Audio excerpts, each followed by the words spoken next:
नमस्कार, आप देख रहे हैं मार्केट हॉटलाइन। मैं हूं दीपाली और मैं हूं रजत। फिलहाल बाजार पे नजर डालें तो यहां पर आज ऊपरी स्तरों पर फिर से प्रॉफिट बुकिंग की चपेट में बाजार आता हुआ नजर आया। जबरदस्त प्रॉफिट बुकिंग देखने को मिल रही है और निफ्टी इसमें फिर से 5700 के लेवल के नीचे जाके कामकाज करना शुरू कर दिया। 5698 का लेवल मौजूदा भाव आता हुआ और इनफैक्ट 5670 5680 काफी इंपॉर्टेंट सपोर्ट लेवल्स हैं जो ट्रेडर्स के जहन में, अगर इसके नीचे जाते हैं तो बिकवाली और भी हावी होती हुई नजर आ सकती है।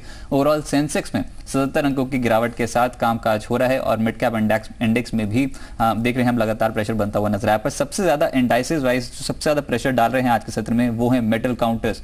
इंडेक्स में 4% की गिरावट देखने को मिल रही है। इसके अलावा पार, पीएसयू, एफएमसीजी कुछ ऐसे क्षेत्र जहां पर आज मोमेंटम फिर से एक और बार वीक पड़ता हुआ नजर आया, लेकिन आईटी और कंज्यूमर ड्यूरेबल इंडेक्स ने बाजार को सपोर्ट करने की कोशिश की। वहीं निफ्टी लूजर्स में नजर डाले तो पावर ग्रिड सबसे ज्यादा गिरावट पावर ग्रिड में देखने को मिल रही है। 14% से ज्यादा की गिरावट है। दरअसल स्टेक सेल की खबर के बाद इसमें यह दबाव देखने को मिला। इसके अलावा कोल इंडिया देखने को मिल रहा है। आगे बढ़ते हैं, एक्सपर्ट्स का रुख करते हैं। पंकज जैन भी हमारे साथ मौजूद है, साथ में कुल कठारी भी हैं। दोनों एक्सपर्ट से बातचीत करेंगे, लेकिन सबसे पहले इस शो में शामिल होने का तरीका आपको बता देते हैं। अगर आपके पास किसी भी शेयर पर सवाल है, शो का हिस्सा बनना चाहते हैं तो आप हमें एसएमएस कर सकते हैं। मार्केट लिखिए, अपना सवाल आप लिखिए और भेज दीजिए 57575 पर। इसके अलावा फोन लाइन के जरिए भी शो का हिस्सा बन सकते हैं। टोल फ्री नंबर है 180018035545। दूसरा नंबर है 012042582237।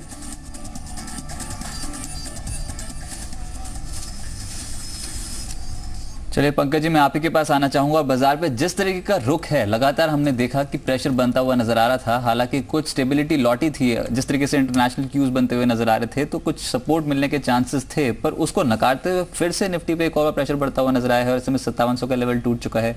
क्या इस समय कन्विक्शन की इतनी ज्यादा कमी है कि किसी भी पुल बैक में ट्रेडर शॉर्ट कर रहे हैं? आप कैसे देखते हैं बाजार को?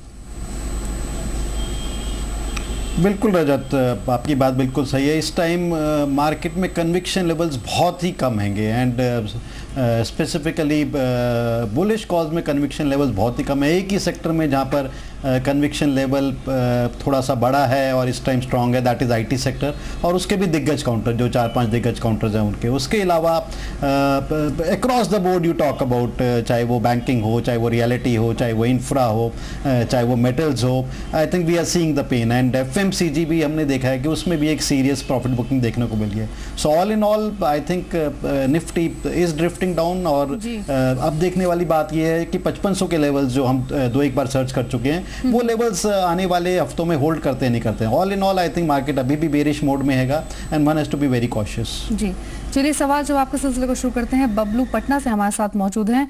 नमस्कार बबलू, क्या सवाल है आपका? पूछिए। आईएफसीआई बहुत नीचे आ गया, क्या अभी 6 महीना के लिए इसको ले सकते हैं? आपने क्या इसमें पोजीशन बनाई हुई है या खरीदना चाहते हैं? नहीं, खरीदना चाहता हूँ जी, 6 महीने के लिए। जी पंकज, 6 महीने का नजरिया है, जानना चाहते हैं जो गिरावट आई है एफसीआई में, क्या इसको एक निवेश का मौका यहाँ पर इनको अपनाना चाहिए, निवेश करना चाहिए मौजूदा स्तरों पर? देखो दीपाली, अगर ये बबलू जी अगर एक नए निवेश की बात कर रहे हैं और आईएफसीआई में पहले इनकी कोई पोजीशन नहीं है, I think IFCI is a counter to be avoided. इसके अगर हम फंडामेंटल्स देखें, काफ़ी ब्लीक पुअर फंडामेंटल्स हैं अक्रॉस द बोर्ड। हम बैंकिंग, एनबीएफसी सेक्टर में फॉल देख रहे हैं। अगर इस फॉल में हमारे को कहीं इन्वेस्ट करनी है तो वो लार्ज कैप स्टॉक्स में, और उसमें भी मैं कहूँगा अभी इंतज़ार करिए, अभी एक करीब हफ्ते से 2 हफ्ते इंतजार करिए। बॉटम आउट नहीं हुआ है। आईएफसीआई डेफिनेटली एक ऐसा काउंटर नहीं है। इसमें अगर सिर्फ एक ही एक ट्रिगर है, आने वाले वक्त में, आने वाले 6 से 9 महीने में अगर इनको बैंकिंग लाइसेंस मिलता है और उसके भी कोई बहुत स्ट्रॉन्ग दावेदार नहीं है, तो IFCI is a counter which is to be avoided. Large cap अच्छे बैंकिंग काउंटर पे ध्यान दीजिए, starting with State Bank of India, Axis Bank, IndusInd Bank, इन पे ध्यान दीजिए। इनमें हफ्ते 2 हफ्ते में कहीं ना कहीं अगर लगता है कि प्लेटू बन रहा है, बॉटम बन रहा है, उनमें निवेश करिए। आईएफसीआई जैसे में अपना पैसा मत अटकाइए। चलिए, इसी बीच मेहुल कोठारी जी भी हमारे साथ जुड़ चुके हैं, सीनियर टेक्निकल एनालिस्ट हैं द मार्केट के। मेहुल जी नमस्कार, स्वागत है आपका। जी बिजनेस में बाजार पे फिर से प्रेशर बढ़ रहा है और इनफैक्ट जो पिछला स्विंग लो था 5675 के आसपास का, उसको कहीं ना कहीं अब टेस्ट करने की कगार पे है निफ्टी। क्या आप और भी डाउनसाइड रिस्क निफ्टी पे देखते हैं? कौन से लेवल्स आप देख रहे हैं इंपॉर्टेंट? जी हाँ रजत, पहले तो गुड आफ्टरनून। देखिए, मैं यही कहना चाहूँगा, मैं आपकी राय से सहमत हूँ। 5675 एक लेवल है जो कि हम क्लोजली वॉच कर रहे हैं, लेकिन जिस हिसाब से गिरावट आ रही है मार्केट में, हमें लगता है सेंटिमेंट्स बहुत ज़्यादा ख़राब हो गए हैं। तो 5675 के नीचे एक फाइनल होप्स बचती है जो कि 5560 की है। तो बस 5675 के नीचे 5560 तक निफ्टी आ सकता है और आने वाले दिनों में या वीक्स में अगर 5560 के लेवल्स भी ब्रेक करता है तो अच्छी खासी मंदी हमें देखने मिल सकती है। जी कालीचरण दरभंगा से हमारे साथ मौजूद हैं। कालीचरण जी नमस्कार, क्या सवाल है आपका, पूछिए। Good afternoon ma'am. जी गुड आफ्टरनून। 170 पे यूनियन बैंक का 50 शेयर लिया है मैडम जी, और अभी तो बहुत ज्यादा डाउनफॉल हो गया, तो क्या करना चाहिए, इसमें बने रहना चाहिए या फिर जी जी बिल्कुल। पंकज 170 पर इन्होंने 50 शेयर खरीदे हैं यूनियन बैंक के, मौजूदा स्तर 120 का, इंट्राडे लो के आसपास ही फिलहाल कामकाज कर रहा है। क्या करना चाहिए? फिलहाल इनको 50 रुपए एक शेयर पर नुकसान हो रहा है। देखो दीपाली, इस टाइम बहुत ज़्यादा कुछ करने को नहीं है। कल यूनियन बैंक के रिजल्ट्स आए थे और results I think they followed the line जो भी जिस तरह मिड कैप पीएसयू बैंक के रिजल्ट आ रहे हैं। इनकी भी एसेट क्वालिटी काफ़ी ख़राब हुई और मार्केट को उसको लेके चिंता है और 10 रुपये जो आज फॉल देखा गया है। Technically stock is looking very weak. Most of the mid cap counters in spite की वो 30 से 40% करेक्ट हो चुके हैं, अभी भी वीक लग रहे हैं। यूनियन बैंक ऐसा लग रहा है कि कहीं ना कहीं 100-105 की रेंज में जा सकता है आने वाले कुछ हफ्तों में, but that does not mean कि आप यहाँ पर एक डिस्ट्रक्टिव नेचर से अपनी पोजीशन को सेल ऑफ करके बाहर आइए। सो ऑल इन ऑल अभी नया एडिशन मत करिए, बैंकिंग स्टॉक्स में एक स्टेबिलिटी आने दीजिए। Union Bank by and large this is a decent bank, तो अभी आप इंतजार करिए, एवरेज आउट या नए बाइंग मत करिए। और इस लेवल्स पे 50-60 रुपये नुकसान बुक करने की भी कोई बहुत ज़्यादा एक अक्लमंदी नहीं होगी। So all in all stay with the stock, प्लेटू बनने दीजिए और वहाँ पर थोड़ा सा एवरेज आउट करेंगे, बट अभी कुछ भी मत करिए, स्टेटस को मेंटेन करिए। चलिए, इसी बीच कल्पेश जी हमारे साथ जुड़ चुके हैं अपना प्रश्न पूछने के लिए। कल्पेश जी नमस्कार, आप पूछिए, क्या पूछना चाहते हैं? हाँ, मेरे पास 2000 शेयर है स्टरलाइट टेक्नोलॉजी के। हाँ जी, कितने भाव पे खरीदे आपने? मैंने 22 के रेट पे परचेस किया है। 22 घाटा फेस करने को मिल रहा है। नजरिया कितने कब तक रख सकते हैं आप? नजरिया 1 साल का है। 1 साल के नजरिए से। पर मेहुल, जिस तरीके से प्रेशर बन रहा है, क्या इनको होल्ड करने की सलाह रहेगी? कोई स्टॉप लॉस आप सजेस्ट कर सकते हैं? स्टरलाइट टेक्नोलॉजीज के ऊपर ये प्रश्न है। जी हाँ रजत, देखिए स्टरलाइट टेक्नोलॉजीज की अगर बात करें हम, तो यहाँ पर और भी वीकनेस आ सकती है स्टॉक में। तो मेरी राय यही रहेगी कि यहाँ पर एक बार के लिए उन्हें एग्जिट करना चाहिए, और यहाँ पर जब भी अगर पुल बैक आता है 5-6% का और सस्टेन होता है, तब जाके फिर से बाइंग कर सकते हैं, लेकिन फिलहाल के लिए एक बार एग्जिट करना चाहिए स्टॉक को। जी, दिनेश मौजूद है हमारे साथ दिल्ली से बातचीत करने के लिए। दिनेश जी नमस्कार, क्या सवाल है आपका, पूछिए। हाँ जी नमस्कार मैम। जी हाँ मैम, मेरा वो सलाह है कि मतलब वो जेपी खरीदना चाह रहा था मैं। जेपी का कौन सा शेयर आपको खरीदना है? जेपी पावर, जेपी एसोसिएट, कुछ बताएंगे? हेलो दिनेश, कौन सा शेयर आप खरीदना चाहते हैं? अच्छा, मैं जेपी इंडस्ट्रीज और वो आईएफसीआई खरीदना चाह रहा था। आईएफसीआई आप खरीदना चाहते हैं? हाँ जी, जेपी जयप्रकाश। जेपी एसोसिएट आप खरीदना चाहते हैं? जी मैं 50,000 इन्वेस्ट करना चाह रहा हूँ जेपी और जी। चलिए सवाल आपका ले लेते हैं। Pankaj, JP associate consistent weakness stock में देखने को मिल रही है, आज भी 5% नीचे है। क्या मौजूदा स्तरों पर जेपी एसोसिएट में निवेश करना चाहिए? आपकी क्या राय होगी? देखो दीपाली, अगर एक 6 से 12 महीने का नज़रिया है तो I think at levels closer to 30 rupees या उसके नीचे should not be a bad bargain. ठीक है, चैलेंजेस हैं कंपनी के सामने, खासतौर से जो एक बहुत बड़ा डेट हैगा ग्रुप के ऊपर 40 से 50,000 करोड़ रुपए का, that is the major challenge. अभी एक सुप्रीम कोर्ट का एक स्ट्रिक्चर या जजमेंट आया तो that added to the weakness of the stock, but all in all I think at prices below 30 rupees fundamentally stock looks okay, जबकि technically अभी भी वीक लग रहा है।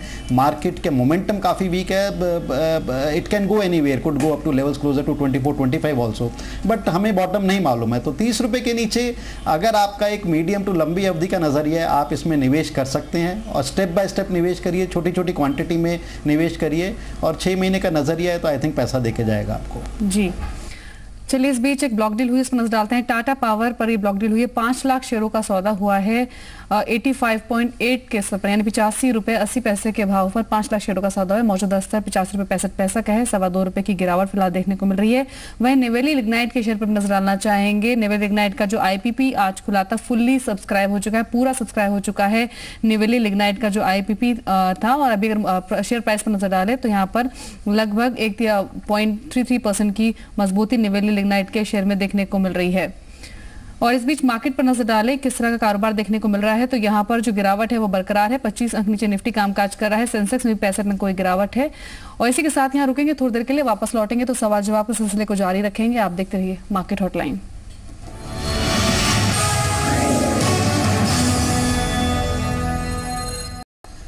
आप देख रहे हैं मार्केट हॉटलाइन और इस समय बाजारों की हालत देखें तो यहाँ पर बाजार पे फिर से थोड़ी जो मुनाफा वसूली है वो हावी है 5700 के नीचे एग्जैक्टली 5700 के लेवल पे ही इस समय कामकाज हो रहा है और सेंसेक्स में भी 76.5 अंकों की गिरावट देखने को मिल रही है। पर नई लिग्निट का आईपीपी फुली सब्सक्राइब हो चुका है।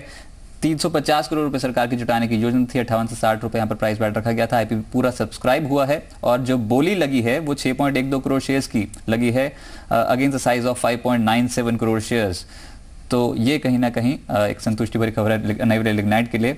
और साथ ही साथ यहाँ पर अगर आप स्टॉक प्राइस पे अभी नजर डालें तो 1% के आसपास की गिरावट देखने को मिल रही है। 54.8 का मौजूदा भाव इस समय देखने को मिल रहा है।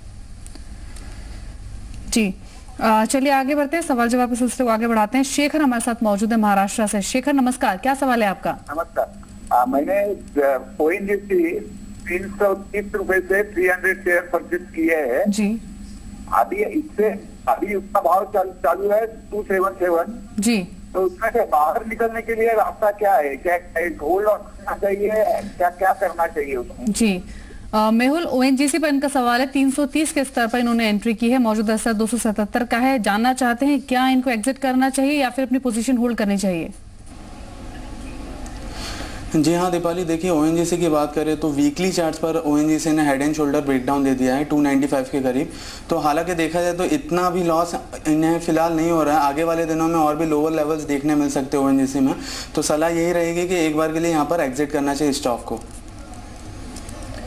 चलिए, साथ ही साथ इसमें पंकज आप टेलीकॉम सेक्टर को कैसे प्ले करने की सलाह देंगे, क्योंकि काफी पॉजिटिव न्यूज लगातार इस सेक्टर में बनती हुई नजर आ रही है और इस साल की शुरुआत से ही काफी अट्रैक्टिव बेट्स साबित हो रही हैं भारतीय एयरटेल आइडिया सेलुलर। हालांकि अब आइडिया सेलुलर जैसे कि कल नतीजे काफी अच्छे थे, सबको पता है, पर आज काउंटर पे जबरदस्त मुनाफा वसूली हावी हुई, 155 के भाव पे आप ट्रेड करना शुरू कर दिया है।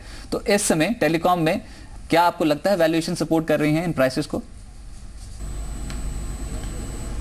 आई थिंक सो रजत, और जिस तरह के एक ऑप्टिमिस्टिक रिजल्ट बोथ भारती और आइडिया से आए हैं और जो उनकी लैंग्वेज रही है और जो आगे के लिए जो इनका एक बॉडी लैंग्वेज है seems to be very positive. और आई थिंक वर्स्ट में भी ओवर, जो रेगुलेटरी इश्यूज चल रहे थे इस सेक्टर के साथ, आई थिंक दे आर मोर और less, I think they are inbuilt now and I think sector is moving beyond that. Results अच्छे आए, आइडिया के रिजल्ट्स बहुत ही बेहतरीन थे। It is more of a case of buy on rumour sell on news. और मेरा ये मानना है कि जो आज इसमें करेक्शन देखी गई है, प्रॉफिट बुकिंग देखी गई है, इट शुड बी यूज।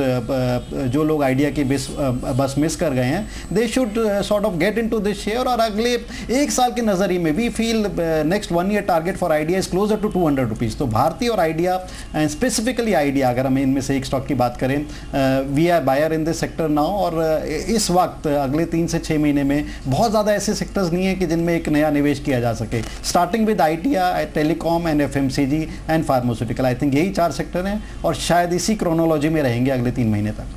चले पर एक नजर डाल लेते हैं जुबिलेंट फूड्स के नतीजे हैं। आय जो है वो 314 करोड़ से बढ़कर 396 करोड़ के यहाँ पर आय निकल के आई है। और इस समय जुबिलेंट फूड के नतीजों पे अगर आप नजर डालें तो यहाँ पर आय बढ़कर निकल के आई है। मुनाफे फ्रंट पे भी 32 करोड़ से मुनाफा बढ़कर यहाँ पर 34 करोड़ का आंकड़ा निकल के आया है। और इसी बीच जुबिलेंट इंडस्ट्रीज के भी नतीजे आ चुके हैं। जो मुनाफा है वो 0.7% से घटकर 0.21% का यहाँ पर एक घाटा देखने को मिल रहा है। तो ये कहीं ना कहीं पर फिलहाल यहाँ पर अगर जुबिलेंट फूड्स पे नजर डालें तो जुबिलेंट फूड्स के स्टॉक प्राइस पे लगभग 2.6% की बढ़त देखने को मिल रही है। 1132 का मौजूदा भाव देखने को मिल रहा है। और नतीजों का साफ तौर पर इम्पैक्ट है। जो यहाँ पर पैट फिगर है वो 32 करोड़ रुपए से बढ़कर 34 करोड़ रुपए पहुंचती हुई नजर आई है वैन बेसिस पे। और आय में 314 करोड़ से बढ़कर 396 करोड़ रुपए का यहाँ पर आंकड़ा निकल के आया है। वो साफ तौर पर इस समय कंपनी के नतीजों पर रिफ्लेक्ट हो रहा है। अप्रैल जून मुनाफा 32 करोड़ से बढ़कर 34 करोड़ का वैन बेसिस पे। और साथ ही साथ आय 314 करोड़ से बढ़कर 396 करोड़ जुबिलेंट फूड्स के नतीजे इस समय अनुमान से बेहतर है। उसका इंपैक्ट यहाँ पर स्टॉक प्राइस पे साफ तौर पर रिफ्लेक्ट कर रहा है। पंकज, जुबिलेंट फूड्स को कैसे देखते हैं आप? क्या निवेश का कैंडिडेट है? जिस तरीके से नतीजे मैंने इस समय बताए, मुनाफा 32 करोड़ से बढ़कर 34 करोड़ निकल के आया है। देखो रजत, फुली वैल्यूड है ये share. I think it is more of a trading play rather than a investment play for next 6 months kind of thing. 1050 और 1200 के बीच में हम देखते हैं, गाइड करते हैं। नतीजे on off and I think seems to be pretty decent. Will have to go through the details. पिछले जो 2 क्वार्टर में रिजल्ट्स आए थे, कुछ एक चैलेंजेस थे जो उनके पुराने स्टोर्स पे थे। उसमें जो टॉप लाइन था, उसमें जो रेवेन्यू को लेके कुछ एक चैलेंजेस थे I think, and that was one of the reason we saw some correction in the stock in last quarter. But all in all I think think this stock is more of a trading play. इस rate पे पूरा valued है, पूरी stretch valuations हैं and it's difficult to justify the kind of valuation this stock is carrying. तो 1050 और 1200 के बीच में गाइड करता है, हम देखा है. तो should be more of a trading play rather than a investment play. जी चलिए, इसी बीच वक्त हो चला है आपको एक ऐसा शेयर बताने का जो आपको अच्छा मुनाफा दे सके, यानी रॉकेट शेयर.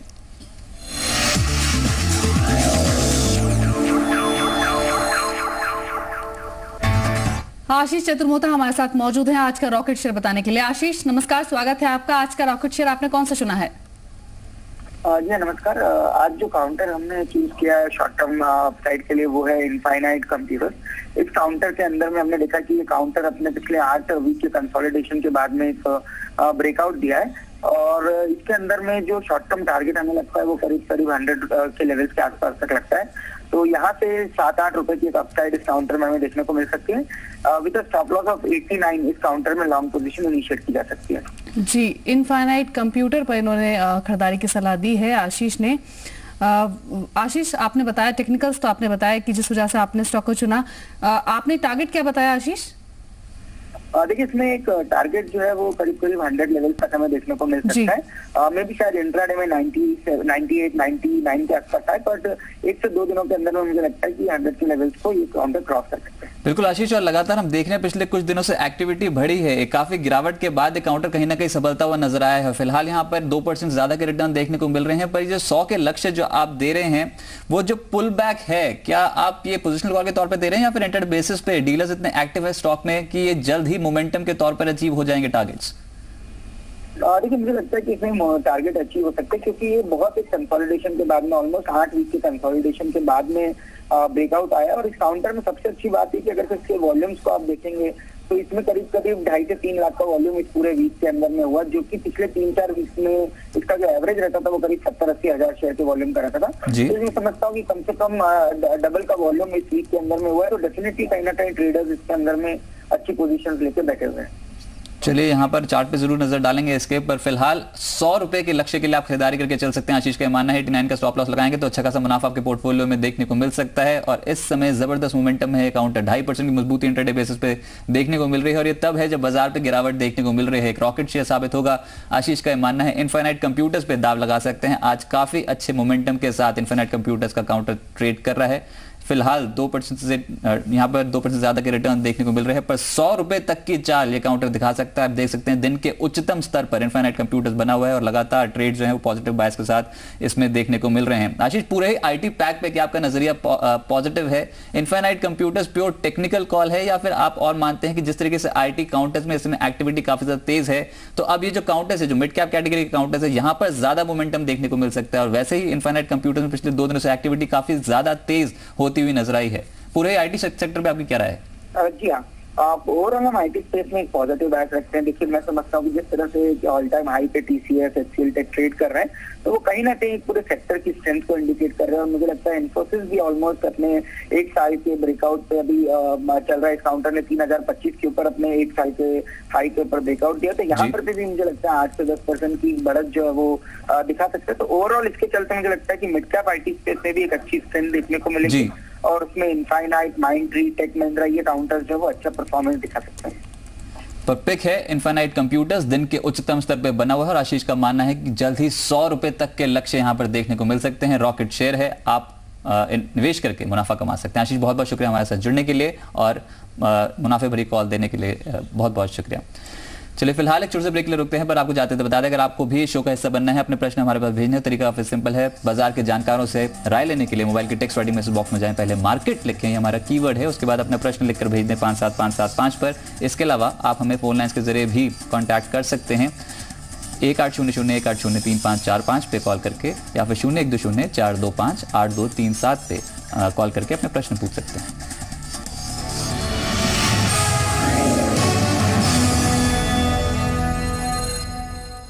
आप देख रहे हैं मार्केट हॉटलाइन. 32 अंक नीचे फिलहाल निफ्टी कामकाज कर रहा है. सेंसेक्स में 103 अंक की गिरावट है. नैस्डैक मिड कैप इंडेक्स की बात करें तो 75 अंक नीचे फिलहाल कारोबार हो रहा है. आगे बढ़ते हैं, कुछ और कॉलर से बातचीत करते हैं. आशीष हमारे साथ मौजूद है उल्लासनगर से.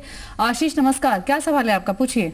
नमस्कार दीपाली, मेरे पास LNT के 500 शेयर्स हैं 900 रुपए के भाव से जी, और SBI के मेरे पास 1917 रुपए के भाव से 100 शेयर हैं. दोनों पे एडवाइस चाहिए जी। पंकज, L&T और SBI दोनों ही कंपनी के शेयर उन्होंने खरीदे हैं, दोनों ही स्टॉक्स पर आपकी क्या राय होगी? देखो दीपाली, दोनों ही एक अच्छे लार्ज कैप हैं, निफ्टी के काफ़ी बड़े कॉन्स्टिट्यूएंट हैं। इस वक्त अगर हम एक शॉर्ट टर्म की बात करें, डेफिनेटली चैलेंजेस हैं, दोनों ही स्क्रिप्ट के लिए चैलेंजेस हैं और दोनों ऐसे सेक्टर को रिप्रेजेंट करते हैं जिन सेक्टर में इस टाइम चैलेंजेस चल रहे हैं। तो knowing fully well that these scripts could correct by another 5 to 7%। अभी SBI के नतीजे भी नहीं आए इस क्वार्टर में, आई एम वेरी श्योर नतीजों में चैलेंजेस होंगे, बट फिर भी मैं ये नहीं कहूँगा कि you get out of these stocks and just park your money.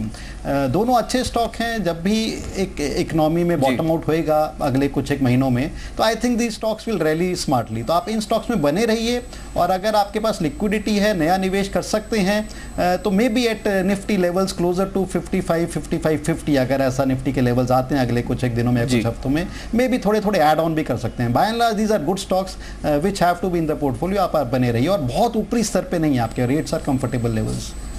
जी, पर इसी बीच हमारे साथ डॉक्टर पवन सिंह जुड़ चुके हैं, डायरेक्टर फाइनेंस एंड CFO हैं PTC के। मिस्टर सिंह, नमस्कार, वेलकम टू जी बिजनेस। सबसे पहला तो प्रश्न यही होगा कि काफ़ी बेहतर नतीजे हैं यहाँ पर, 6.5% मुनाफे में इजाफा देखने को मिला। वैन बेसिस पे 24.5 करोड़ का आंकड़ा निकल के आता हो, और यहाँ पर NI फिगर्स भी 34% का इजाफा देखने को मिला है। क्या की हाईलाइट्स रही पिछले तिमाही की जो ऐसे रिजल्ट्स कंपनी ने पोस्ट किए? देखिए, इसका मेन कारण है कि इंटरेस्ट इनकम जो है हमारा, वो उसमें काफी फायदा हुआ है। उसमें हमारा ग्रोथ है 58%, 58.38 करोड़ था पिछले क्वार्टर के, उसके अगेंस्ट में करीब हमने नियरली 80 करोड़ का हमारा इनकम हुआ है। और हमारा नेट इंटरेस्ट इनकम भी जो है, जैसे आपने बताया, 32.2 करोड़ से बढ़कर 42.72 करोड़ हो गया है। ये नतीजा एक्चुअली इससे भी कुछ ज्यादा बेहतर दिखता। हमने प्रूडेंट अकाउंटिंग पॉलिसी को फॉलो करते हुए कुछ प्रोविजंस किए, एक्स्ट्राऑर्डिनरी प्रोविजंस, वो उसका इम्पैक्ट करीब 6.5 करोड़ का है। अगर उसको हम ऐड कर दे तो हमारा नेट प्रॉफिट भी करीब 30% के आसपास आ जाएगा। जी, वहीं पवन जी, इंटरेस्ट इनकम की बात करें, NI अच्छी रही है, लेकिन मार्जिन फ्रंट पर कुछ प्रेशर देखने को मिला है। मार्जिन की बात करें, NIMs की 9.07% से गिरकर 7.07% रही वाई बेसिस पर। क्या मुख्य वजह रही मार्जिन पर प्रेशर की? मार्जिन पे देखिए, प्रेशर का जो मुख्य वजह है कि देखिए, हम जो है अभी तक हम कैपिटल एडिक्वेसी जो था हमारा, वो काफी हाई था, करीब 46 के आसपास था। वो घट के करीब अब 35 के आसपास आ गया है। तो ऐसे जैसे हम बिजनेस एक्सपैंड करेंगे तो हम बोरोड कैपिटल पे ज्यादा डिपेंड करेंगे, तो नेट इंटरेस्ट मार्जिन पे प्रेशर तो आना था, तो वो that is not unusual. Important चीज ये है कि हमारी यील्ड में बहुत ज्यादा फर्क नहीं आया है, और कॉस्ट ऑफ फंड्स कम हुए हैं। तो हमारी जो इंटरेस्ट रिलेटेड इनकम है या इंटरेस्ट रिलेटेड कॉस्ट है, दोनों में एफिशिएंसी अच्छी रही है। मिस्टर सिंह, एक और सवाल मेरा ये होगा कि अब आने वाले समय के लिए कैसे देखते हैं आप? लोन ग्रोथ क्या जारी रहेगी? और इनफैक्ट इंफ्रास्ट्रक्चर सेक्टर में काफी इश्यूज हैं, अब फाइनेंसिंग फ्रंट पे कैसे कंपनी आगे बढ़ रही है? जी देखिए, हमारा इस साल का भी ग्रोथ प्लान अच्छा है, और हम चाहेंगे कि अपने बुक साइज को, जो हमारा बुक साइज है, उसको आगे ले जाएं, और हाई लेवल का ग्रोथ हम एक्सपेक्ट कर रहे हैं। जी, इश्यूज तो हैं बट अपॉर्चुनिटीज भी हैं अभी भी सेक्टर में, और चूंकि हमारा फोकस एनर्जी वैल्यू चेन में ज्यादा रहा है अभी तक, जी, तो हम पावर इंडस्ट्री से रिलेटेड हैं, हमारी अप्रिसिएशन इस सेक्टर की थोड़ी बेहतर है, और हम इंस्टेड ऑफ पैसिव लेंडिंग बड़ी एक्टिव लेंडिंग करते हैं, प्रमोटर या डेवलपर के साथ साथ भी काम करते हैं। तो हमारी अप्रिसिएशन रिस्क वगैरह की काफी ठीक ठाक है, उसके चलते हमारा आप देखें कि नेट एनपीए भी नील है आज के तारीख में। तो मिस्टर सिंह, बहुत बहुत शुक्रिया हमारे साथ जुड़ने के लिए और नतीजों पर चर्चा करने के लिए बहुत बहुत शुक्रिया। फिलहाल यहाँ पर एक छोटे से ब्रेक के लिए रुकते हैं, जल्द लौटेंगे। आप देखते रहिए मार्केट हॉटलाइन।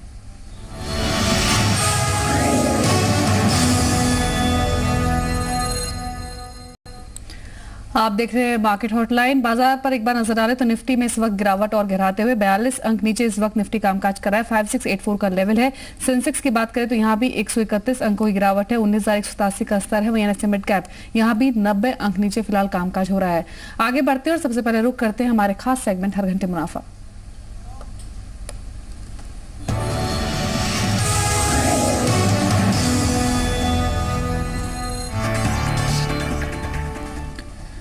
निफ्टी बाजार पे जो गिरावट है वो फिर से हावी हो गई है। कौन सा ट्रेड करें अगले एक घंटे में जो अच्छा खासा मुनाफा पोर्टफोलियो में ऐड करेगा?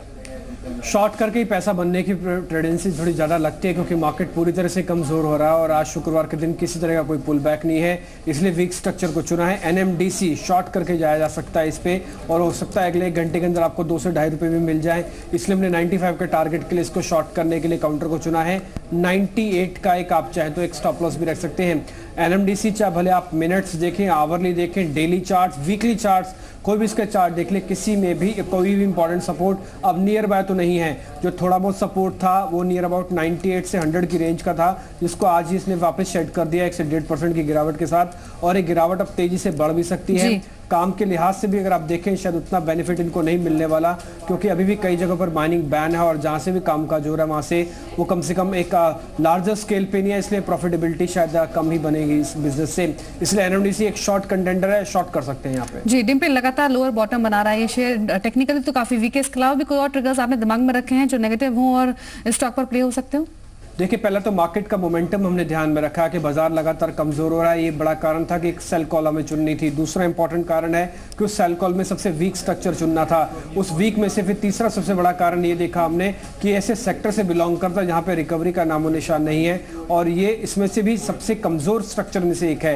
ये 3-4 पॉइंट हमने नोटिस किए इस काउंटर को चुनते समय और 95 का टारगेट एक घंटे के हिसाब से है। अगर हालांकि इसको अगर सेल यानी कि एसटीबीडी के हिसाब से भी देखें तो एक बेहतर कॉल बनेगी जब तक कि 9800 के ऊपर नहीं आता।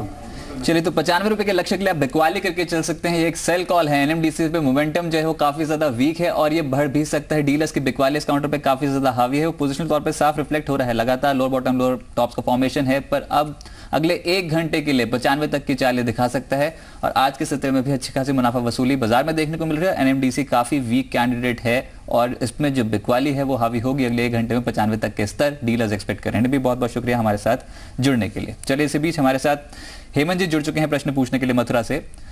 हेमंत जी नमस्कार, स्वागत है आपका जी बिजनेस में। पूछे क्या पूछना चाहते हैं? हेलो, ये पूछना चाहता था, मैंने पुंजलेट लिया हुआ है 2 साल पहले करीब में 99 के रेट में 99 के में।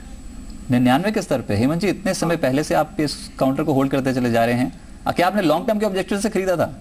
हाँ, मैं लॉन्ग टर्म में से खरीदा था। मैं बहुत कम देखता हूँ टीवी वगैरह। अच्छा, ठीक है, पर उसके बाद से काफी दिक्कतें इस कंपनी के साथ हुई।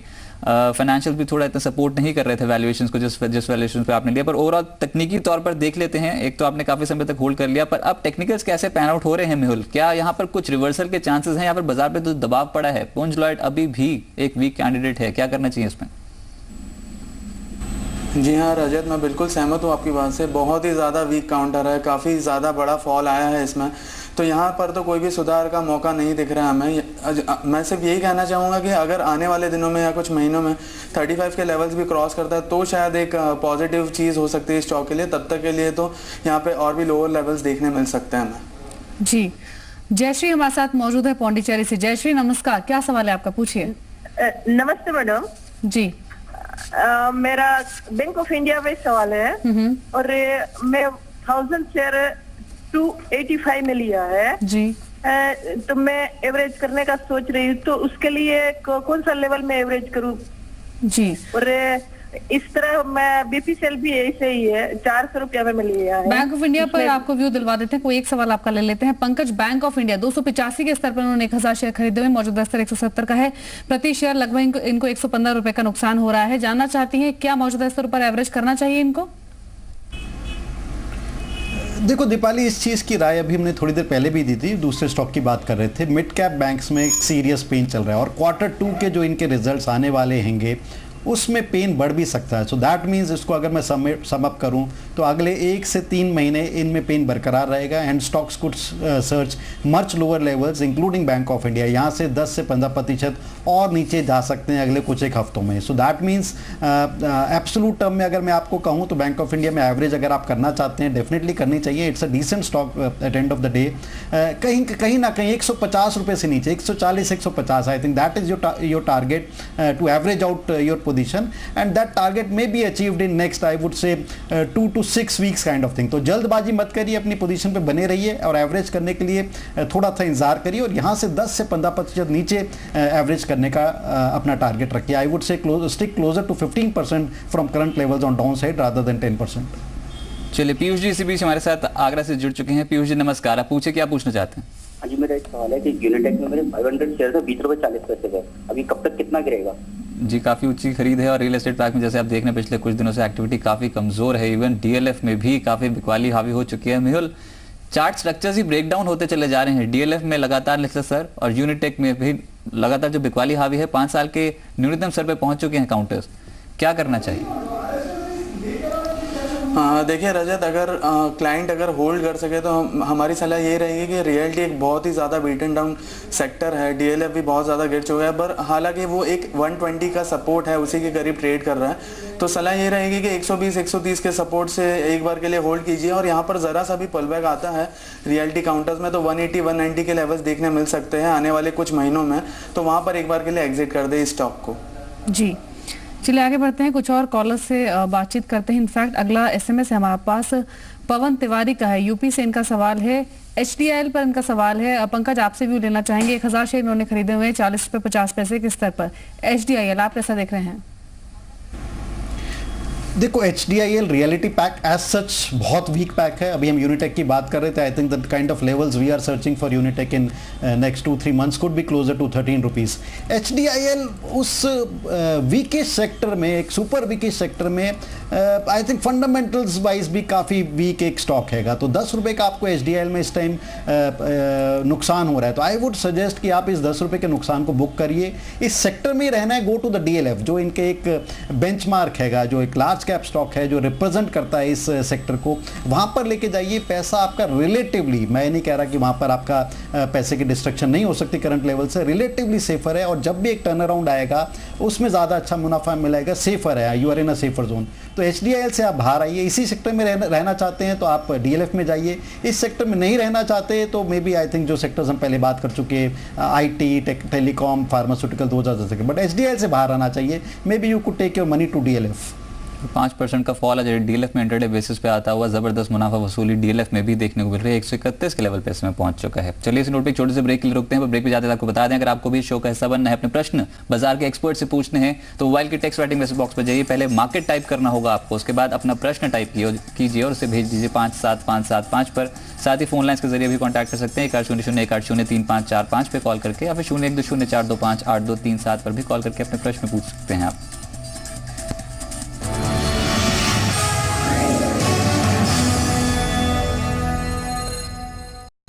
आप देख रहे हैं मार्केट हॉटलाइन, सवाल जवाब के सिलसिले को आगे बढ़ाते हैं। महेश पटेल गुजरात से हमारे साथ मौजूद है। नमस्कार महेश, क्या सवाल है आपका, पूछिए। हेलो, मेरा सवाल ये है, हेलो जी पूछिए महेश। 2.5 लाख के करीब अभी मेरे पास रुपया पड़ा है, तो मैं अडानी पावर में इन्वेस्ट करना चाहता हूँ, तो ये समय बेहतर है? जी मेहुल, अदानी पावर में मौजूदा स्तर पर इन्वेस्टमेंट करने का प्लान कर रहे हैं। मौजूदा स्तर 31 रुपये 75 पैसे का है। क्या ये सही समय है निवेश करने का पावर स्पेस में, खासतौर पर अदानी पावर?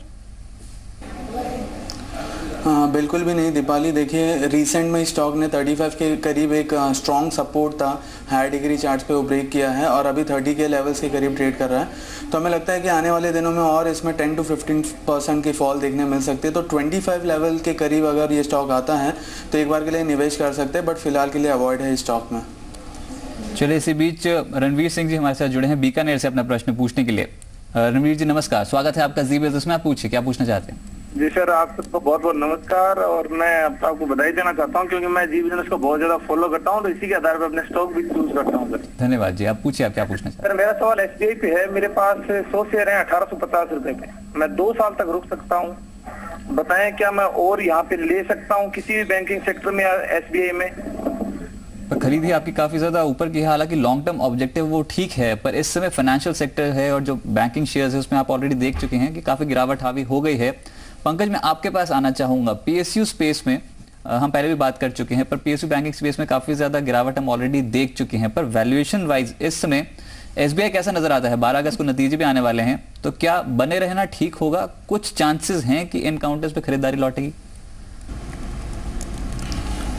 देखो रजत, दो पहलू हैं इस सवाल के। अगर जिन लोगों ने as a investment strategy SBI ले रखा है 2021, 2200, 2300, I think they should stay with the stock, wait for the turnaround which may take about 6 months. जो लोग 50 से 100 रुपये नुकसान पे बैठे हुए हैं SBI जैसे स्टॉक्स में, आई think they should quit the stock, उस नुकसान को बुक करें, इस स्टॉक से बाहर आएँ। जो लोग नया निवेश करना चाहते हैं in a large cap good stock like SBI, उनको अभी इंतजार करना चाहिए। मेरा मानना है कि ये पेन बढ़ सकता है and SBI could search levels closer to से बिटवीन 1450 एंड 1550। इस तिमाही के जो नतीजे आने वाले हैं वो भी चैलेंजिंग हो सकते हैं, और अगली तिमाही के जो नतीजे आएंगे, जो ट्रेजरी में बैंक्स को नुकसान हुआ है पिछले 15 से 20 दिन में, व्हाट RBI हैज डन, उसकी रिफ्लेक्शन अगले तिमाही के नतीजे में आएगी और काफ़ी डिस्ट्रक्टिव रिजल्ट्स आ सकते हैं उस वजह से। और SBI सबसे बड़ा बैंक है और डेफिनेटली SBI ट्रेजरी को भी 1000 करोड़ से ऊपर का नुकसान हुआ होगा जस्ट इन ट्रेजरी पोर्टफोलियो। सो इस चीज़ को मद्देनजर रखते हुए नया निवेश SBI में अभी अवॉइड करिए और थोड़े दिन इंतजार करिए। यहाँ से 10 से 15% SBI जैसा स्टॉक करेक्ट कर सकता है। नारायण राजस्थान से हमारे साथ मौजूद है सवाल पूछने के लिए। नारायण जी नमस्कार, क्या सवाल है आपका, पूछिए। मैम, फाइनेंशियल टेक्नोलॉजी के 50 से रखे 550 रुपए के भाव पे। जी पंकज, फाइनेंशियल टेक्नोलॉजी आपसे राय लेना चाहेंगे। कल जिस तरह से NSCL के कॉन्ट्रैक्ट सस्पेंशन की खबर आई, मेजर सेल ऑफ स्टॉक में देखने को मिला, 66% तक टूट गया था। आज भी इसमें गिरावट काफी हावी थी, हालांकि निचले स्तरों से कुछ रिकवरी स्टॉक हुआ, 50% के लगभग रिकवर हो चुका है। लेकिन क्या करना चाहिए? 550 के स्तर पर है, काफी नुकसान में ये बैठे हुए हैं जिस तरह से सेल ऑफ देखने को मिला है। क्या रणनीति सुझाएंगे आप इनके लिए? दीपाली, देखो 505 के स्तर से with in span of 48 hours 2/3 से ज़्यादा मार्केट कैप स्टॉक की वाइप ऑफ हो गई है। काफ़ी सीरियस चैलेंजेस हैं।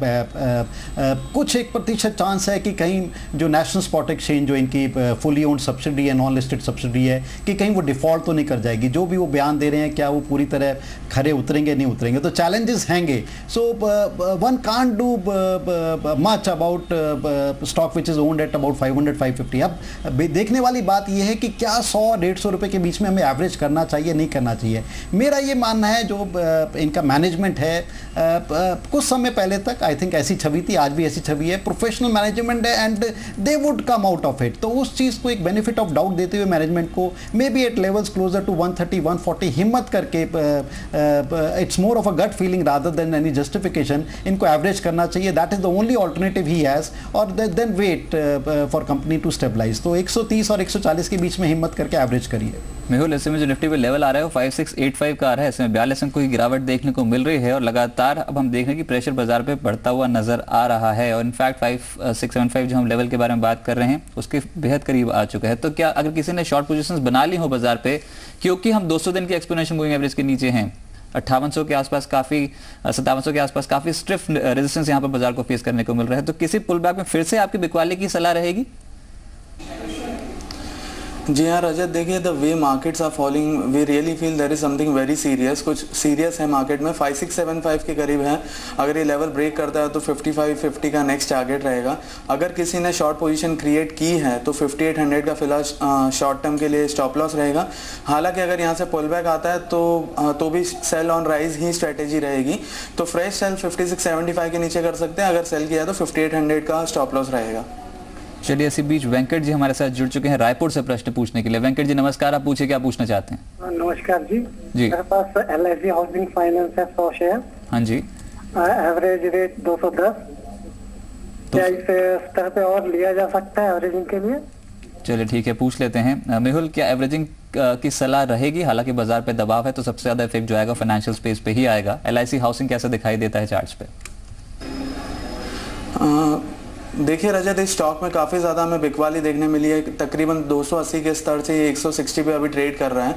तो यहाँ पर एक लॉन्ग टर्म सपोर्ट है 140 के करीब का। तो मैं कहूँगा कि अगर एक चांस ले सकते हैं 150 के लेवल्स, अगर ये स्टॉक मिले तो 140 के स्टॉप लॉस से एवरेज कर सकते हैं।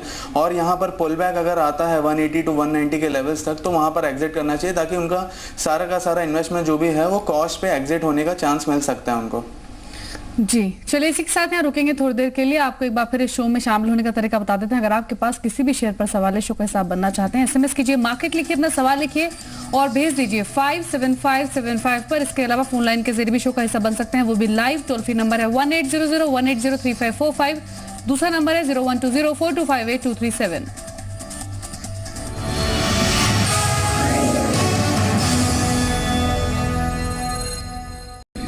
आप देख रहे हैं मार्केट हॉटलाइन। बाजार पे आज फिर से एक और बार दबाव देखने को मिला है और कंटिन्यूस प्रेशर बनता चला जा रहा है। पर ब्लॉक डील हुई है, उस पर नजर डालें तो पेट्रोनेट LNG का के 7.67 लाख शेयरों का सौदा हुआ है 115 के भाव पे। और ये 12:30 बजे आपको हर घंटे मुनाफे में कॉल भी दी गई थी, बिकवाली की सलाह दी गई थी। और फिलहाल यहाँ पर देखें तो मौजूदा भाव 114.55 का निकलता हुआ नजर आया। लगातार हम देख रहे हैं इस काउंटर पर प्रेशर बनता हुआ नजर आ रहा है। दिन के निचले स्तर पर यहाँ पर कामकाज हो रहा है। पर ब्लॉक डील हुई है 7.67 लाख शेयर्स की 115 के भाव पर। चलिए आगे बढ़ते हैं। सतीश हमारे साथ मौजूद हैं कानपुर से बातचीत करने के लिए। नमस्कार सतीश जी, क्या सवाल है आपका, पूछिए। हाँ जी नमस्कार मैम, मेरे पास अशोक लेलैंड है 23 के रेट पर जी, 100 शेयर है मैम जी। मैं लॉन्ग टर्म इन्वेस्टर हूँ, तो मैं क्या करंट प्राइस में भी वो ले सकता हूँ? जी पंकज, अशोक लेलैंड पर इनका सवाल है। सेल्स फिगर्स भी यहाँ पर जो आए हैं जुलाई में कमर्शियल व्हीकल सेगमेंट साथ साथ लाइट कमर्शियल व्हीकल दोनों ही सेगमेंट्स में डिक्लाइन देखने को मिला है। 52 वीक लो के आसपास फिलहाल शेयर ट्रेड कर रहा है। क्या करना चाहिए? 23 के स्तर पर इन्होंने खरीदे हुए हैं 200 शेयर, मौजूदा स्तर लगभग 13 रुपए का। ऑलमोस्ट आपकी इन्वेस्टमेंट आधी हो चुकी है। काफ़ी सीरियस चैलेंजेस हैं। पिछले 2-3 क्वार्टर के जो रिजल्ट्स आए हैं अशोक लेलैंड के, काफ़ी नकारात्मक रिजल्ट आए हैं। और हमें नहीं भूलना चाहिए कि कमर्शियल व्हीकल एक स्पेस ऐसी स्पेस है विच reflects what is happening in the broader economy. और इस टाइम इकोनॉमी में काफ़ी सीरियस चैलेंजेस हैं। अशोक लेलैंड को drift down to single digit, ये 9 से 10 रुपये भी स्टॉक आ सकता है। तो आपको एवरेज करनी भी है, इंतज़ार करिए। इस टाइम काफ़ी सीरियस चैलेंजेस स्टॉक और इस सेक्टर के साथ और मार्केट के साथ भी हम देख रहे हैं। सो आई थिंक 10 रुपये के आसपास आपका टारगेट रहना चाहिए एंड इट्स अवॉइडेबल स्टॉक। जो लोग इसमें एक नई पोजीशन क्रिएट करने की सोच रहे हैं क्योंकि स्टॉक काफ़ी नीचे आ चुका है, उनको बिल्कुल एब्सोल्युटली अवॉइड करना चाहिए। अगर सेक्टर में देखना भी है तो 2 व्हीलर सेक्टर देखना चाहिए, 4 व्हीलर और कमर्शियल व्हीकल स्पेस को भी अवॉइड करना चाहिए। चलिए पंकज, बहुत बहुत शुक्रिया आपका हमारे साथ जुड़ने के लिए। कोई डिस्क्लोजर देना चाहेंगे आप जिन स्टॉक्स पे हमने आज चर्चा की? धन्यवाद रजत। नहीं, स्पेसिफिकली मेरा डायरेक्ट इंटरेस्ट जो स्टॉक्स हमने डिस्कस किए काफ़ी वाइड स्प्रेड स्टॉक्स हैंगे, मेरा नहीं है। बट इनडायरेक्टली हमारे क्लाइंट्स का इंटरेस्ट ऑलमोस्ट सभी स्टॉक्स में हो सकता है, काफ़ी वेल नोन स्टॉक्स हैं ये।